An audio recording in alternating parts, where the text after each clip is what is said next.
오늘의 말씀 함께 읽겠습니다. 오늘의 말씀은 출애굽기 20장 16절 말씀입니다. 구약성경 출애굽기 20장 16절 113쪽입니다.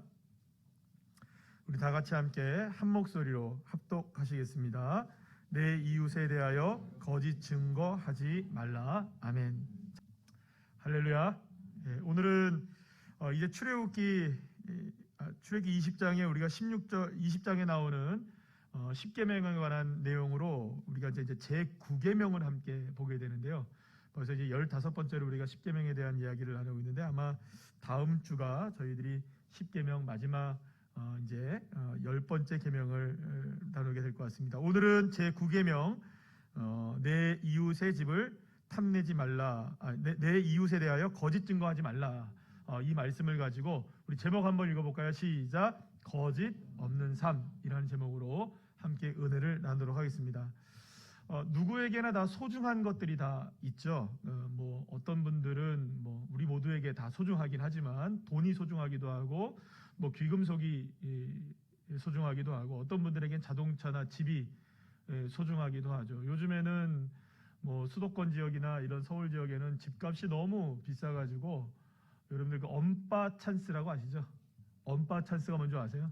이제는 영끌도 안 돼서 엄빠 찬스를 쓰는 거예요. 엄마 찬스, 아빠 찬스. 그러니까 엄마, 아빠 집을 누구에게 주는 겁니까?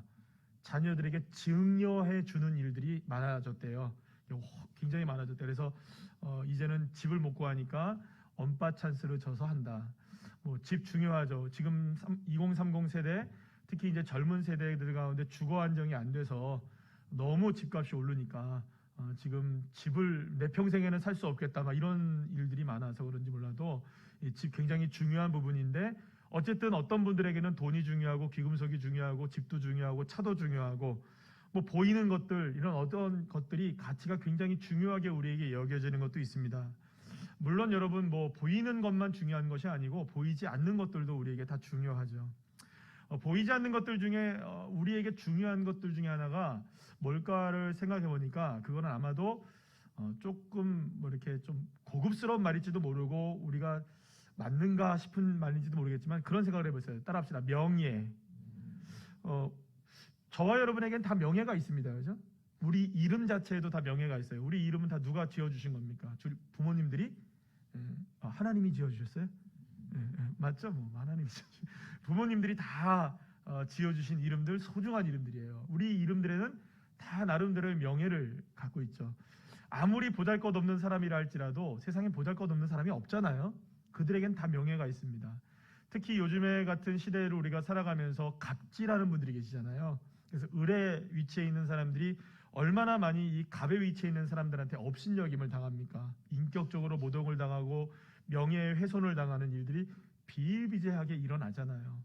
그런 것들을 보게 되면 여러분들 한 사람의 명예가 얼마나 중요한가 이런 생각을 우리 하게 됩니다. 물론 어떤 사람에게는 그 명예가 대통령이 되고 싶은 명예가 있을 수 있고요. 국회의원이 되고 싶은 명예도 있을 수 있고 어떤 장이 되고 싶은 명예 그런 명예들도 있을 것입니다만 누구나 다 저마다 살아가는 사람들 모두에게는 나름대로의 명예가 다 있다는 것이죠. 그래서 여러분 내 명예가 중요한 것만큼 사실은 누구의 명예도 중요할까요? 상대방의 명예도 너무나 중요한 거예요. 내 명예가 훼손되면 분노하잖아요. 여러분들도 아마 우리 어렸을 때는 그런 시대를 겪었으니까 중학교 때 제가 우리 선생님이 저희 이렇게 그 공부를 워낙 못했는지 이렇게 딱 때리면서 왜 그런 거 있잖아요. 왜 친구 영화에서 너희 아버지 뭐 하시노 이런 거 있잖아요. 그런 것처럼 우리 그런 일들을 많이 당하면서 살았잖아요. 딱 우리는 어렸을 때 왜 선생님들이 우리한테 그렇게 이렇게 여기가 맞때리기가 좋으셨는지 평평해서 그러셨는지 우리는 따기도 많이 맞고 엉덩이도 뭐 불이나게 많이 맞고 그래도 엄마한테 안 일렀어요. 그죠? 그러고 살았어요. 요즘에는 난리가 나겠죠. 옛날 얘기입니다. 아주 지금 얘기하는 거 들어보면 아이고 뭐 진짜 꼰대 얘기인데 어쨌든 간에 우리 어렸을 때 보면 딱 맞으면은 그런 얘기 하잖아요. 너 아버지가 이렇게 하라 그랬어? 그러면 괜시 누구 얘기 꺼내는 겁니까? 내가 잘못한 거 가지고 우리 아버지의 명예를 내가 지켜드리지도 못한 거가 되니까 괜히 마음 아프고 그죠? 그러면 공부라도 잘했어야 되는데 뒤로 돌아서면 또 그렇게 하지만 어쨌든 간에 그렇게 명예를 훼손시키는 일들이 많았어요. 어렸을 때 보면은. 그러니까 분노하기도 하고 실망하기도 하고 그래서 어떤 부분에 있어서는 민감하게 반응하기도 하죠. 반대로 자기의 명예가 높임을 받고 인정을 받게 되는 것은 굉장히 기쁘고 즐거운 일입니다. 오늘 아까 전에 말씀드렸잖아요. 우리 교회 지금 가라데 대표로 나가가지고 2명이나 금메달을 땄대요. 너무 감사한 일 아니에요? 그 중에서 이은이는 이번에 대회가 처음이에요. 등치가 저만해가지고 애나 안 부셨는지 모르겠어요. 제가 동영상을 어제 신우가 보내와가지고 제가 동영상을 봤는데 잘하더라고요. 아주 잘하더라고요. 명예를 높였어요. 우리가 기도했는데 할렐루야. 우리는 금메달이 아니면 안 되는 그 명예를 높이는, 인정받게 될 때 참 기쁘죠. 행복이 넘쳐나고 즐거움도 커집니다. 이것이 바로 명예입니다. 그런데 방금 전에 말씀드린 것처럼 나에게 명예가 있는 것처럼 상대방에도 명예가 있어요. 제8계명에서 우리가 누군가의 것을 도둑질하지 말아야 할 이유를 우리가 얘기했을 때 나의 소유가 누구의 소유입니까? 사실은 하나님의 소유다. 하나님의 주권이 그들의 소유로 나타나는 것이다라는 사실을 분명하게 우리가 고백하잖아요. 그러면 나의 소유가 하나님의 소유인 것처럼 상대방의 소유도 누구의 것입니까? 하나님의 소유란 말이에요. 그러니까 누군가의 것을 도둑질하지 말아야 되는 것은 하나님의 소유를 도둑질하는 것과 똑같은 의치라고 우리가 함께 8계명에 대해서 우리가 함께 말씀을 나누는데요. 결국에는 주권을 인정하는 것, 하나님의 소유를 인정하는 것이었다는 것을 기억해야 합니다. 그러니까 마찬가지로 여러분 제9계명 역시 같은 맥락으로 우리가 바라볼 수 있는 거예요. 우리가 우리의 이웃의 재산을 하나님의 주권으로 인정하듯이 어떻게 보면 이웃의 마음, 삶, 명예, 그들의 모든 것, 이것들을 누가 지켜줘야 합니까? 하나님의 것을 가지고 살아가는 그들의 것을 우리가 지켜줄 의무가 우리에게 있는 것이죠. 내 명예가 소중하고 나의 것이 소중한 것처럼 이웃의 명예와 이웃의 것들도 모두가 소중하게 지켜져야만 한다는 것이 이 10계명에 나와 있는 아주 근본적으로 기본적인 개념이라고 우리가 볼 수가 있는 겁니다. 미국의 캘리포니아 대학교에서 조사한 바에 의하면 일반인은 하루에 여러분들 몇 번씩 거짓말하는 줄 아십니까? 몇 번 할 것 같아요. 이거 맞히시는 분들한테 제가 저기 맛있는 거 싸드릴게요. 벌써 거짓말했잖아요, 그죠? 정말요. 제가 맛있는 거 싸드릴게요. 또 거짓말했잖아요. 몇 번 정도 거짓말할까요, 여러분? 예?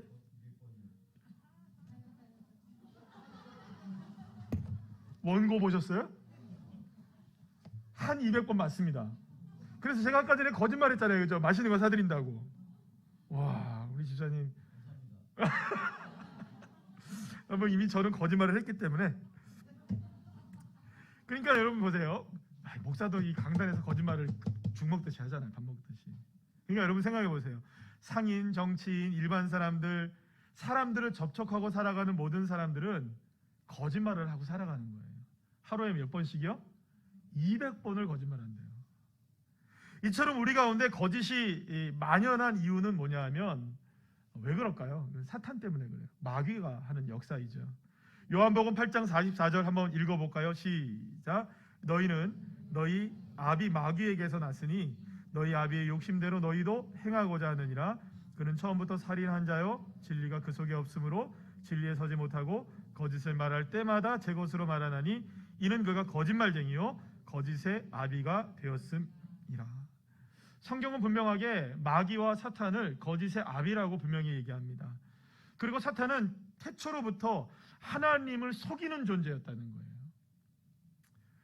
그리고 그러한 사탄은 지금도 이 세상의 신으로, 이 세상으로 임금으로 불릴 정도로, 우리의 아비라고 불릴 정도로 막강한 영향력을 행사하면서 우리에게 계속해서 거짓으로 살기를 유혹하고 있는 것이죠.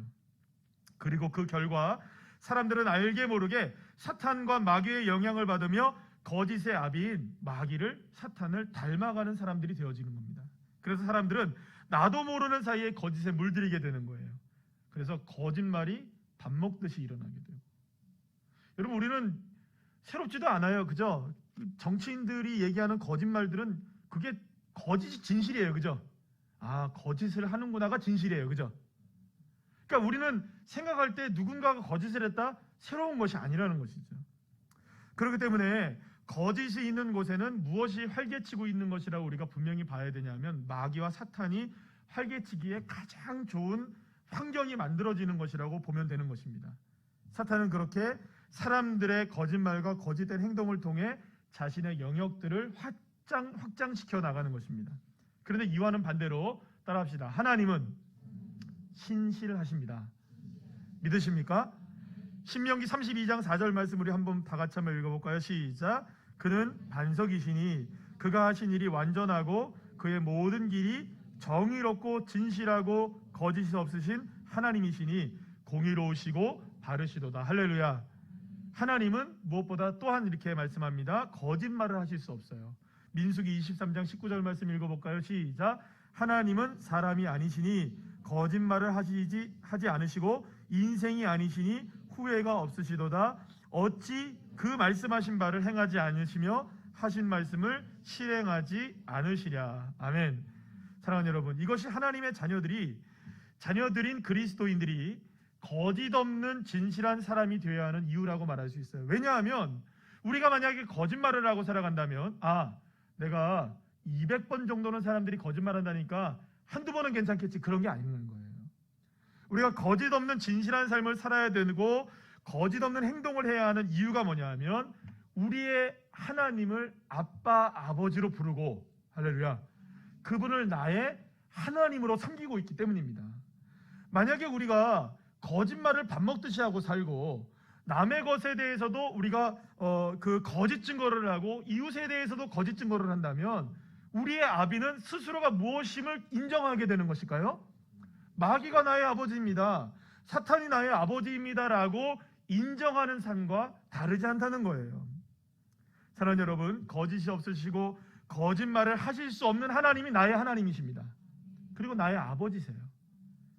그 하나님의 주권을 인정하고 그 하나님을 믿고 따르고 섬기는 삶을 살아가는 그리스도인으로서 살아간다면 결국에는 세상 사람들과 별반 다른 것 없이 거짓말하고 이웃에 대해서 거짓 증언을 하고, 그렇게 되면 결국에는 교회와 성도들은 세상과 이웃들에게 무시를 당하고 또 우리가 그렇게 보잘것없는 사람들로, 단체들로 이렇게 업신여김을 당하게 된다는 것입니다. 물론 이렇게 생각할 수도 있습니다. 거짓으로 가득 찬 세상이 그리스도인들의 거짓을 나무랄 수가 없지 않느냐. 그러니까 뭐 이런 거죠. 뭐 쉽게 얘기하면 똥 묻은 개가 겨 묻은 개 나무랄 수 있느냐? 여러분, 나무랄 수 있습니다. 어쨌든 우리에게 뭐가 묻어 있는 겁니까? 겨는 묻어 있는 거죠. 우린 묻어 있으면 안 되는 존재들이거든요. 세상은 똥이 묻든 모두가 묻든 묻어도 되는 존재들이라 하더라도 우리는 묻으면 안 되는 겁니다. 그러니까 그들이 묻어 있다고 우리가 조금 묻어 있는 것에 대해서 뭐라 한다고 성낼 필요 없는 겁니다. 닦아내야죠. 정결하게 돼야죠. 저는 이 팬데믹 상황을 우리가 겪어내면서 교회가 더욱 새로워지는 계기가 되어야 될 줄 믿습니다. 여러분, 교회에 대해서 관심이 없으면 그런 생각도 들어요. 교회가 이번에 2년 동안 얼마나 많은 지금 어려움을 당했습니까? 이 코로나의 주체가 마치 교회가 된 것처럼 그렇게 되지 않았습니까? 교회에 가면 그렇잖아요. 여러분들, 우리 식당에 다 가보시잖아요. 식당 가면 1시간 동안 밥을 먹으면 거기 있는 사람들 모두가 다 이 마스크 다 벗고 먹습니다. 마스크 벗고 뭐 용감하게 밥 먹어요. 그렇죠? 카페를 가도 그래요. 바글바글한데도 다 그렇게 먹어요. 영화관에도 지금 다 마스크 쓰고 다 가요. 야구장에서 여러분들 뭐 치맥 먹고 막 소리 지르고 막 하는 거 보셨잖아요. 그죠? 교회는 마스크 쓰고 1시간 앉아 있는 것도 두려워서 못 앉아 있어요. 여러분. 세상이 그렇게 된 거예요. 극장보다도 못하고 식당보다도 못하고 카페보다도 못하고 야구장보다도 못한 게 교회가 돼버린 거예요. 오늘도 아침에 우리 구청에서 나오셔서 점검을 하고 가셨어요. 뭐 지금은 이제 인원 제한이 없으니까 그래서 이렇게 점검하시고 가시면서 다시 또 뵙겠습니다 하고 가시더라고요. 100번 와보세요. 우리는 잘하고 있어요. 문제 없어요. 그런데 우리 자신 스스로가 문제를 안고 살아간다니까요. 안 되는 것처럼. 그럴 때 이제 우리가 보여줘야 될 때가 된 거죠. 결국에는 세상이 우리에게 원하는 것이 무엇이었을까? 세상이 교회를 향해, 성도들을 향해 원하는 것이 무엇이었을까? 똑같은 연약한 존재를 할지라도 교회는 교회답기를 원하는 것이고, 성도는 성도답기를 원하는 것이고, 우리는 예수 그리스도의 구원의 십자가의 은혜로 구원받은 존재들 아닙니까? 세상에서 우리는 떨어져 나와서 하나님의 나라를 이루어가는 사람들 아닙니까? 그러니 그렇게 살기를 바라는 거죠. 사랑하는 여러분, 그분이 나의 하나님이십니다. 그분으로 인하여 내가 구원을 받았습니다. 하나님의 자녀답게 사는 것, 하나님의 은혜로 사는 것, 비록 이 땅에서 우리가 살기는 하나 하나님의 자녀로서 이 땅에 살아가며 하나님의 나라를 이루어가는 인생, 그러니 출발부터 근원부터 우리는 달라야 되는 것이죠. 그래서 여러분, 정답은 딱 하나입니다. 갈라디아서 2장 20절 다 같이 시작. 내가 그리스도와 함께 십자가에 못 박혔나니 그런즉 이제는 내가 사는 것이 아니요 오직 내 안에 그리스도께서 사시는 것이라. 이제 내가 육체 가운데 사는 것은 나를 사랑하사 나를 위하여 자기 자신을 버리신 하나님의 아들을 믿는 믿음 안에서 사는 것이라. 할렐루야. 사랑하는 여러분, 거짓과 제약으로 살던 나는 예수 그리스도의 십자가의 은혜로 죽었습니다. 그리고 진실하신 하나님의 은혜로 살려내신 예수 그리스도의 부활의 역사가 나와 함께 살고 있는 것이죠. 그래서 우리는 거짓이 아닌 진실의 영으로 살아가는 인생으로 살아가야 하는 것입니다. 그래서 우리의 눈은 거짓이 아닌 진실의 눈으로 바뀌어야 되고요. 우리의 손과 발 역시 거짓을 향하지 않고 진실을 향하는 손과 발이 되어야 할 줄로 믿으시면 아멘 합시다. 그리고 그 무엇보다 이제는 내가 사는 것이 아니라 내 안에 예수님이 사시니까 우리의 바라보는 눈도, 이웃을 바라보는 시선 역시 내 안에 계신 예수님의 시선으로 바뀌어져야 하는 것이죠. 선한 사마리아 사람과 같이, 할렐루야, 그런 인생들이 되어야 되는 것이죠. 그리고 그렇게 이웃을 바라볼 때 이웃을 향하신 하나님의 손길이 느껴지게 되고요, 하나님의 은혜와 사랑의 눈으로 바라보는 영적인 눈이 열려지게 되는 거예요. 저는 저와 여러분 모두에게 하나님이 말씀하시는 줄로 믿습니다. 마음에 늘 감동을 주실 거예요. 이웃을 향하여서, 누군가를 향하여서 거리를 지나갈 때마다 때로는 복음을 증거하게 하시기도 하고 사랑을 베풀기를 원하시기도 하시고 누군가에게 전화를 하고 싶은 마음도 들기도 하고 누군가의 안부를 묻고 싶은 마음도 들기도 하실 거예요. 사랑하는 여러분, 외면하지 마세요. 그때그때마다 주시는 마음의 감동 따라 헌신하시고 섬기시고 봉사하시고 사랑을 나누시고 섬기시는 주의 자녀들 되시기를 소망합니다. 왜냐? 주님이 말씀하시는 거예요. 주님이 우리에게 생각을 주시니까, 우리의 마음을 주시니까. 그렇잖아요. 어제 제가 말씀드렸잖아요. 차기령 대표가 간증하면서 그런 얘기를 하잖아요. 택시를 타기만 하면 하나님께서 전도하라는 마음을 주시더래잖아요. 그래서 이거는 내 생각이야, 하나님이 그런, 내 생각이야. 그리고 한 번을 넘겼더니 잠깐 자고 일어났는데 저기 인천으로 가야 되는, 인천 영종도 그쪽으로 가야 되는데 세상이 일어나 보니까 의왕시래잖아요. 호숫가 옆에. 의왕이 저희 그 처갓집이 있는데 그쪽이거든요. 그러니까 안양 밑에, 안양 밑에. 안양이 어딘지 아시나요? 안양하고 인천하고 가려면 여러분 1시간이 넘게 걸려요. 근데 세상에 인천 가야 될 사람들이 길을 잘못 들어가지고 세상에 안양으로 왔대잖아요. 안양, 의왕. 근데 그 다음에도 한번 택시에 탔는데 또 감동을 주는데 이거나 하는 내 생각이야. 그리고 또 잤대요. 근데 또 눈 떠보니까 호수 앞이더래요. 똑같은 의왕호, 의왕시의 백운호수. 그걸 몇 번을 했다고요? 그러고 나서 전도를 시작했대잖아요. 하나님이 우리에게 마음을 주실 때가 있으신 거예요. 이웃을 사랑할 수 있는 기회를 주실 때, 섬길 수 있는 기회를 주실 때, 헌신할 수 있는 기회를 주실 때, 아니야 내 생각이지, 그 생각은 정말 내 생각입니다. 그리고 마귀가 우리의 삶을 그렇게 하나님의 생각에서 뺏어가는 거죠. 그런 의미에서 하나님께서 이웃에 대해서 거짓 증거하지 말라고 말씀하신 것은 나를 향하여서 계획하신 하나님의 뜻이 있는 것처럼 이웃을 향한 하나님의 계획이 분명히 있는 거예요. 그것을 내가 거짓 증언으로 인하여 깨트리면 안 된다는 겁니다. 하나님의 계획이 나를 통해 이루어진 것처럼 이웃을 통하여 이루어질 수 있게 되기를 기대하면서 그들을 위해 헌신하고 돕고 섬기고 기도해 줄 때, 할렐루야, 그럴 때 이웃에 대한 거짓말은 사라지고 오히려 이웃의 명예가 훼손되지 않고 명예가 살아나는 일들이 일어나게 되는 것이죠. 그래서 사랑하는 여러분, 간절히 소망하는 것 중에 하나는 뭐냐면 이웃의 아픔을 정말로 아픔으로 느껴주시기를 축복합니다. 어떤 우리 교회는 그런 일들이 없지만 여러분들, 만약에 우리가 누군가의 아픔이 우리의 가십거리가 돼서는 안 되는 거예요. 절대로 안 되는 거예요. 설령 여러분 그럴 수 있습니다. 어떤 분이 어떤 일을 당했을 때 그것이 하나님의 불순종하여서 하나님이, 보통 우리가 그런 얘기 하잖아요. 치신다 이런 얘기 하잖아요. 설령 그렇게 됐다 할지라도 우리는 그렇게 생각하시면 안 돼요. 본인은 그렇게 깨달아야죠. 우리는 위하여 기도하고 그분들이 하나님의 긍휼하심과 은혜를 통해 회복될 수 있도록 돕고 중보하고 섬기고, 할렐루야, 그렇게 될 때 하나님 역사가 일어나는 겁니다. 그래서 로마서 12장 21절 말씀 우리 다 같이 한번 읽어볼까요? 시작. 악에게 지지 말고 선으로 악을 이기라. 할렐루야. 여러분 반드시 기억하셔야 돼요. 이웃을 향하여도 똑같은 잣대를 가지고 있어야 된다는 거예요. 내가 악에게 지지 않고 선으로 이겨야 되는 것처럼 이웃이 악에게 지지 않고 선으로 이겨낼 수 있도록 우리가 하나가 되어 도와갈 때, 결국 구 계명은 단순하게 이웃에 대해서 거짓말하지 말라 이런 단순한 얘기 아니에요.